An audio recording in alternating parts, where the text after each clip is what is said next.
Krimi në Shkodër kishin ardhur me pushime në Shqipëri, kush është turisti amerikan që vrau gruan. Detajet të reja dalin nga krimi në familje që tronditi Shkodrën para ditën e djeshme 2 maj, kur Brandon Saporito masakroi me thik gruan e tij, 54 vjeçaren Sandra Holley.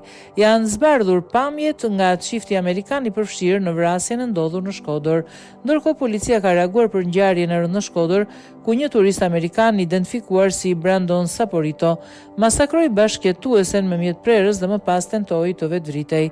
Ata kishin ardhur me pushime në Shqipëri para pak ditësh, rreth orës 10:15 në rrugën Atë Shtjefën Gjeçovi. Në një banesë të marrë me qira, dyshohet se është vrarë me mjetprerës shtetasi amerikane SS. Në banesë u gjet bashkëtuesi i saj amerikan, i cili dyshohet se është autori i vrasjes. Ky shtetas u shoqërua në spital për ndihmë mjekësore, pasi dyshohet se është në gjendje të dehur dhe ka patur dëmtime të lehta në duar nga mjeti prerës.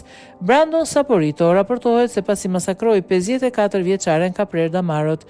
Ai mori dëmtime të lehta në dorë dhe u dërgua në spital ku ndodhet jashtë rrezikut për jetën. 57 vjeçari raportohet se ka qenë në gjendje të dehur dhe i alkolizuar. Grupi jetimor në drejtimin e prokurorisë po punon për zbardhjen e rrethanave dhe dokumentimin ligjor të rastit, bën me dije policia.